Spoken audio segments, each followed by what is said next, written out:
Hello everyone, my name is Chris and welcome back to another game review. Today I'm gonna be reviewing my favorite linear post-apocalyptic first-person shooter, and that is Metro Last Light Redux. Oh yeah, I made a few videos of it on my channel.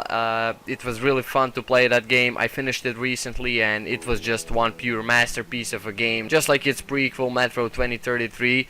But okay, we'll stick to Metro Last Light Redux in this video.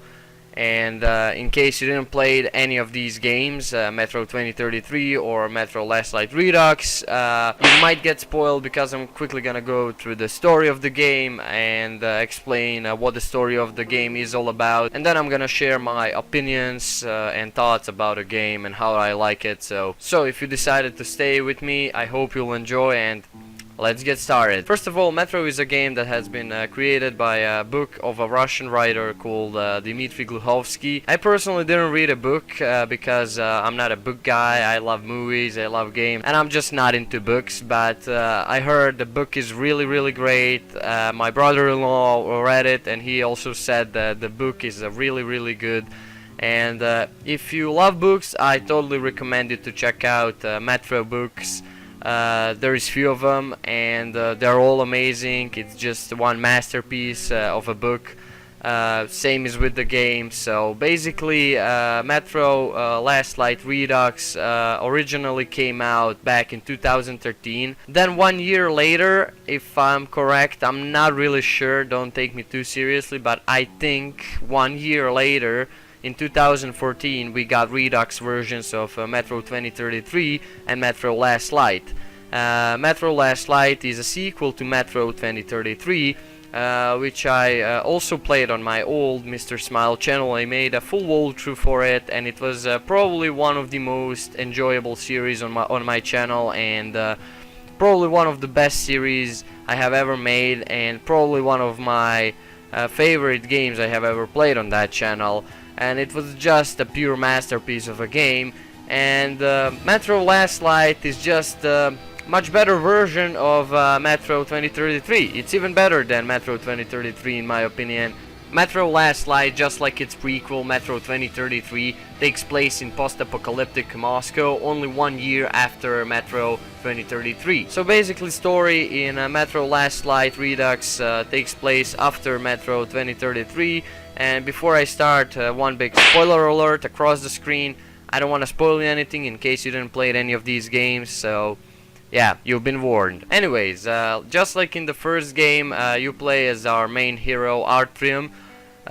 He's a young man that has been chosen by these mutants called the Dark Ones, which are actually special kind of mutants that somehow evolved in this post-apocalyptic nuclear world. So there is many different mutants in this game, and mutations are caused by a nuclear war, and basically there is this special kind of mutants called the Dark Ones, and they've chosen Artyom when he was a little boy to be the chosen one, like a man who's gonna save a humanity, because the Dark Ones are basically the last hope of a humanity. There are special kind of mutants that can control other people's minds, other mutant minds.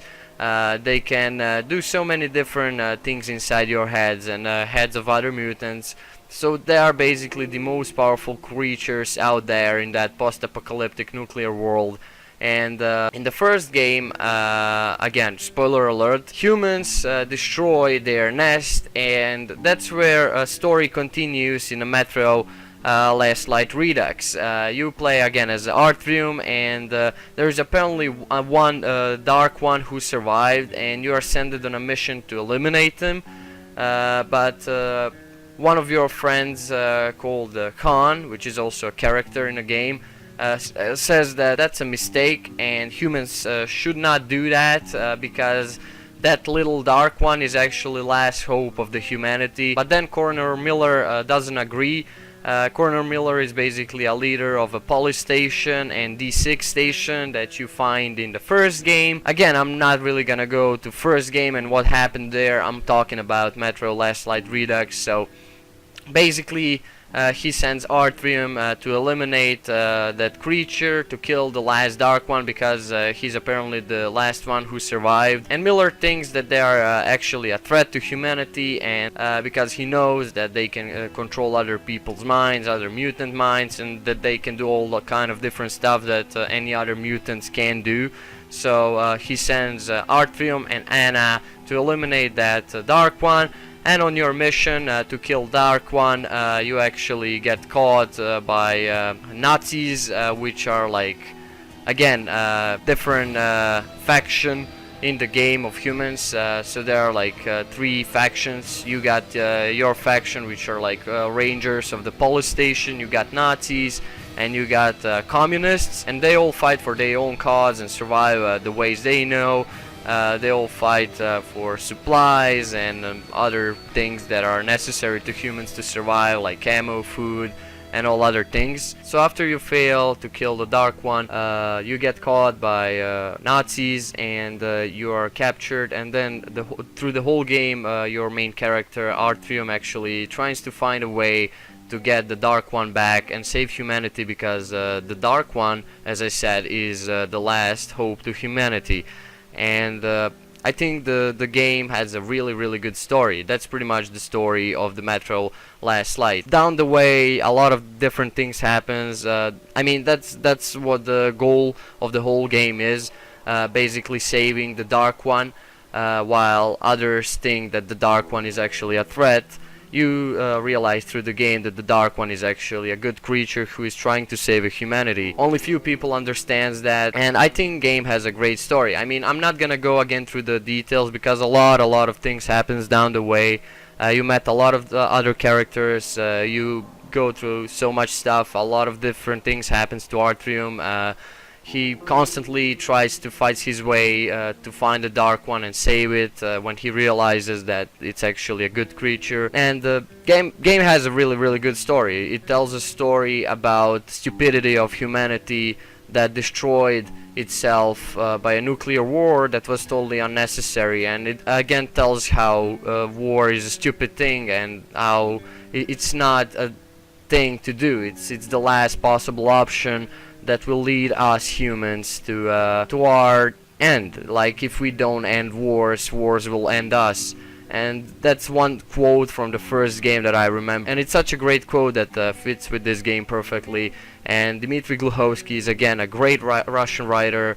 Like I said, check the books out if you want. I didn't personally read them. I heard from some people, and personally from my brother-in-law. He read the book, and the book was amazing. Again, great book, great story of a game. There is so many details I would like to talk, but then I'm gonna spoil you a game if you didn't play it. And I just don't want to ruin the experience for you, because this game is really something you need to experience, to go through, to see what it is all about, because there is so many different things happening down the road. Like I said, it's not only that one thing.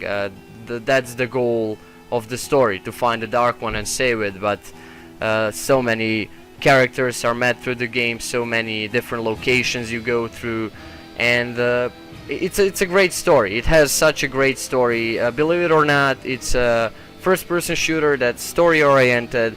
And games like this are very rare in my opinion. It's not something that comes out every year. I'm really excited about new Metro Exodus that's coming out. It's the 3rd game in a franchise, so can't wait to get my hands on that. It's gonna be great. I've seen footage of it. It's been on E3 this year, and I'm really excited for Metro Exodus, so that will be on my channel as well soon as it comes out and soon as I get my hands on it. Pretty much that's it about the story of this game. I think it's great. It has a great message, and it has a really emotional story if you go really deep into it and think a little bit about it. So it's a great game. It's the story of a game is pure masterpiece, and 10 out of 10 honestly. Alright, let's go now to gameplay and design of this game. That's where this game comes to its beauty, in my opinion. Gameplay of Metro Last Light Redux is exactly same as Metro 2033. And the reason why they kept that is because there is really no need to change a gameplay. Gameplay in this game is such a great thing. It's so cinematic. Before you start a game, you can choose either you want to play a survival mode or you want to play more first-person shooter aspect. So if you pick a survival mode, you'll be limited with ammo and supplies. You'll have to go around the linear world and explore things, loot stuff. Then you can use that stuff to trade it at the trade stations to buy new ammo, to buy guns, to upgrade your weapons and all that stuff. So game really gives you a choice how you want to play. You can also play non-lethal way if you are playing stealth. There is also stealth aspect in this game. I'm probably not gonna tell you everything because there is so many things in this linear world. It's amazing how this game has a lot of things in such a linear world. It's not an open world game, it's a linear world game, and it has so many things you can do with it. Like, you can explore every single little corner. Like, you can just walk around in that post-apocalyptic world, and then you see a random door, you get in, open them. You know, it's so many things you can do. You can explore every single little aspect that this game is offering to you. It can be such a great explorational game if you give it a chance. Game will never force you to do it. Like, you can totally ignore these exploring parts and just go on a mission and complete it, or you can either just take your time and look around, and you'll always be rewarded for that, either with a moral point or with bunch of ammo. Maybe you'll find a new gun that already has some cool attachments on it, and then you don't have to upgrade it on the next station. It really has its reward and risk system.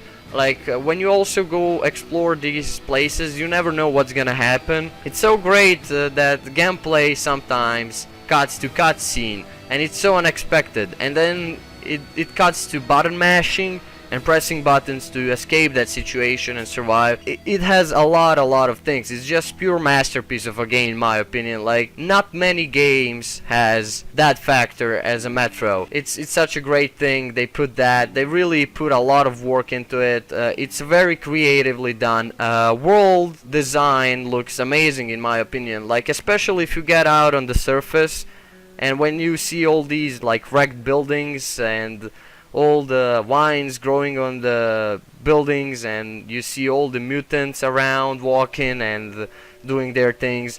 It really feels like world is gone to shit and nothing's left. It's amazing. I love how they did the design thing.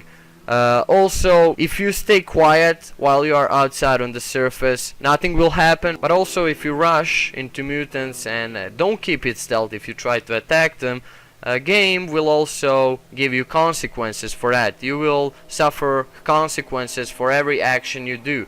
So it's such a linear world with so many aspects and things that you can do.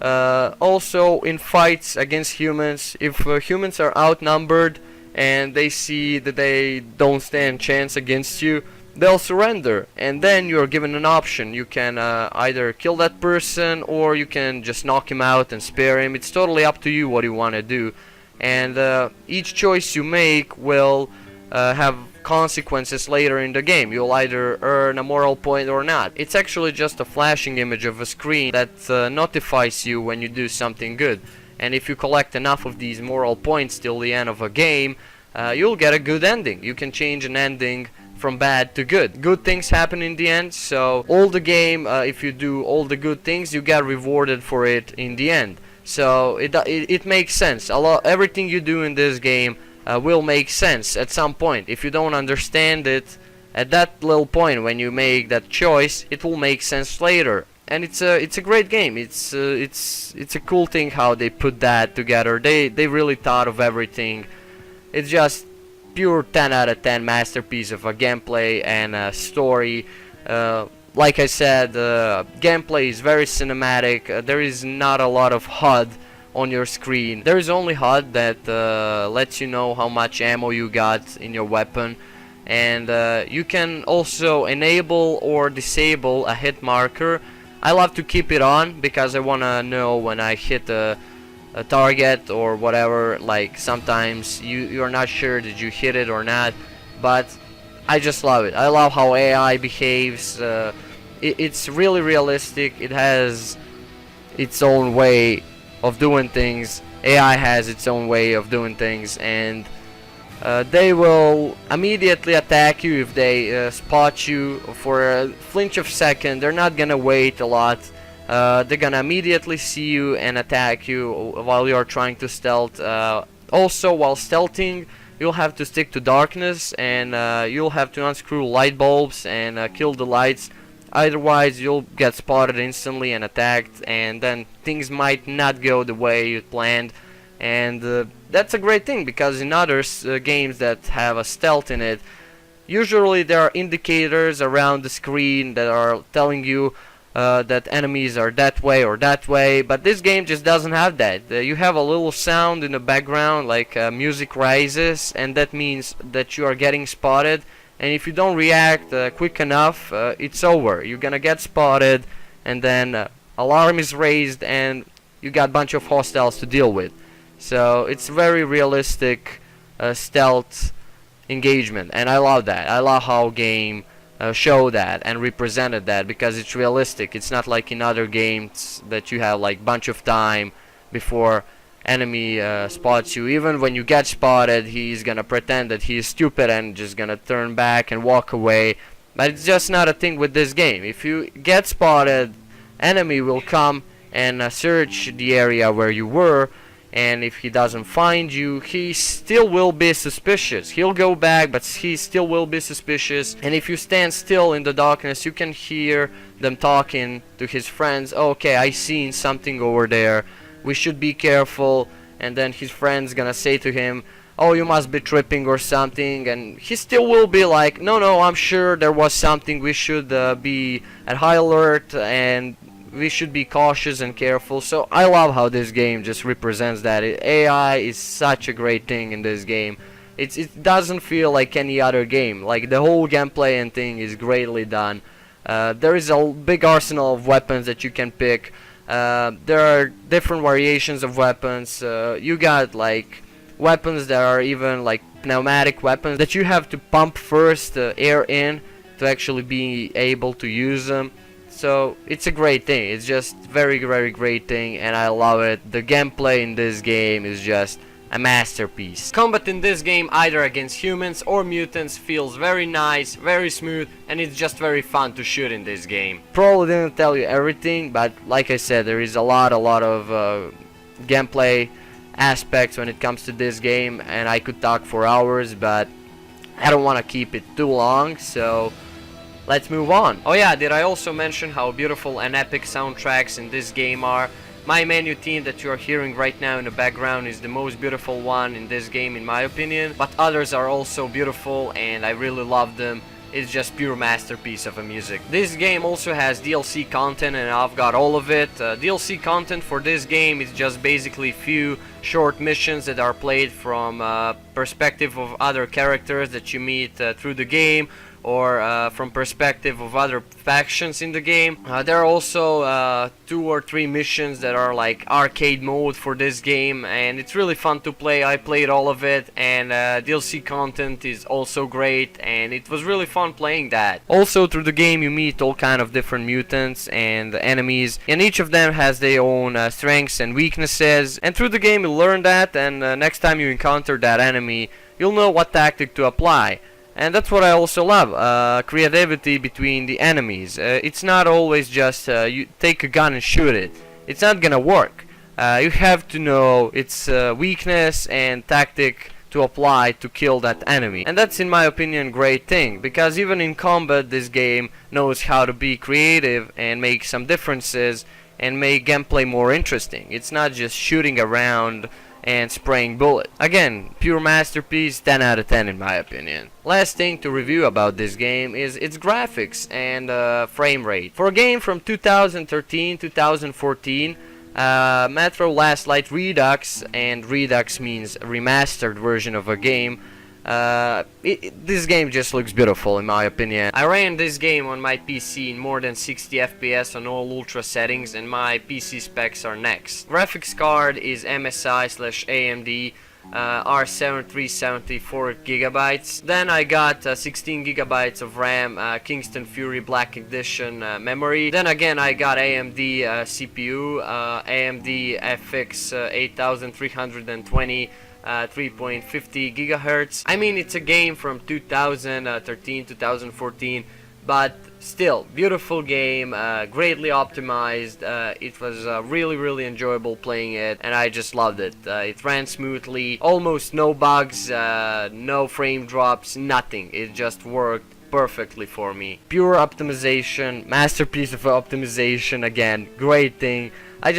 I can't say anything bad about this game, because this game doesn't have anything bad. Everything is just pure perfection, and that's why it's my favorite post-apocalyptic linear first-person shooter.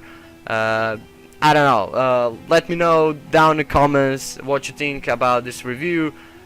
These were my opinion and thoughts on a game. I really liked it. I can't wait for Metro Exodus. I'm really excited about it. I love Metro. It's such a great game. I totally recommend you to check it out. If you're a fan of post-apocalyptical stuff, check out Metro. You're not gonna regret it. It's such a great game. It has really interactive world that you can interact with. So many things you can do. Also, there are moments in this game when you are just walking around the stations. In those moments you do not have weapons, you cannot pull your weapons out, but again, you can go talk to people, listen to their conversations. If you approach them, they're gonna talk to you, they're gonna talk about you. Everybody knows about you because your hero is very popular person, and everybody knows about Artrium and his heroism and what he did. And it's just a great thing. AI is actually interacting with you. I never found in any other game that much of interaction, that much with you as in a Metro, and it's a great thing. Also, when you are unarmed and walking around stations, you can go and explore them. Also, you can earn moral points that way by exploring and interacting with stuff. Like you can play, for example, a guitar, or maybe go and donate some bullets, which is actually like a money in this game, and you can donate bullets to homeless people and you'll get a moral point for that as well. So it's really interactive world. Whenever you look at someone, they're all animated, all AI is animated, they are doing something. You'll never find anyone like standing still and not doing anything. It's really interactive, highly detailed, and it's just perfect. I love it. I can't say how much I love the world of this game and how it looks like, how it sounds like, how everything in general sounds and looks like. It's just amazing. Pure masterpiece, 10 out of 10. I also want to say how awesome my menus are in both Metro games. It's highly detailed, it's so creative, and I just love it. Pure masterpiece of a My menu as well. Okay, so that was it for this review. I hope you liked it. If you did, then go ahead and leave a like, share, comment, or subscribe if you want. You don't have to if you don't want to. Also, you can join my Chris Facebook group and follow me over there. Link is down below in the description, together with my as.fm. And that's it, guys. I hope you enjoyed the video. I love you. Thank you for all of your support. It's been amazing so far. I appreciate it. I love you guys, and I'll see you in the next videos. Chris out.